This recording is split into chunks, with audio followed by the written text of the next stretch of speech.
మద్యానికి బానిసైనటువంటి ఎంతోమంది జీవితాలు నాశనం అయిపోయాయి. ఈరోజు కామారెడ్డి జిల్లా మాచారెడ్డి మండలం సోమారంపేటకు చెందినటువంటి గగులోత్ అనే ఒక ఆర్టీసీ డ్రైవర్ పెద్ద కొడుకు ఉమేష్ అనే వ్యక్తి 24 సంవత్సరాలకే భార్య, 2 బిడ్డలు. అంటే 20 సంవత్సరాల వయసులోనే అతనికి పెళ్లి చేశారు. అతని తమ్ముడు రాకేష్‌కి కూడా 20 సంవత్సరాల వయసులోనే పెళ్లి జరిగింది. అయితే ఇప్పుడు ఈ ఉమేష్ అనే వ్యక్తి మద్యానికి బానిసై తల్లిదండ్రుల్ని, భార్య బిడ్డల్ని బాధించడమే కాకుండా తమ్ముడిని, అతడి భార్యపై కూడా దాడులు చేస్తుండడం, నానా బూతులు మాట్లాడుతుండడంతో విసిగిపోయినటువంటి తమ్ముడు రాకేష్ అతడిపై దాడికి దిగాడు.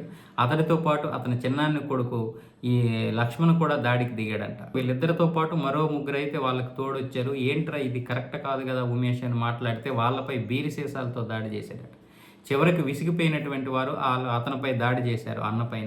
అన్న ఉమేష్ పైన దాడి చేస్తే ఉమేష్ హైవే పైకి పరిగెట్టాడు. అక్కడ కూడా ఇక కోపాన్ని తట్టుకోలేక ఉమేష్ని అయితే చంపేశారు పూర్తిగా. ఒక 15 కత్తిపోట్లతో చంపేశారు. ఇక నేను ఉంటే ఎవరికి మనశ్శాంతి ఉండదు అంటూ చంపేశారు. జైలుకి వెళ్తే వెళ్ళాంలే అని. ప్రస్తుతానికైతే రాకేష్ పరారులో ఉన్నాడు. ముగ్గురిని అయితే అదుపులోకి తీసుకున్నారు పోలీసులు. ఇప్పుడు ఆయన చనిపోవడం వల్ల 2 పిల్లలు, భార్య వీళ్ళందరూ అనాథలయ్యారు. సరే అతడు ఉన్న ఉపయోగం ఏంటి, లాభం ఏంటి పక్కన పెడితే మద్యానికి బానిస అవ్వకపోతే ఎవరికి ఎటువంటి సమస్య వచ్చేది కాదు. విచ్చలవిడి మద్యం తాగడం మొదలుపెట్టారు ఈ మధ్య.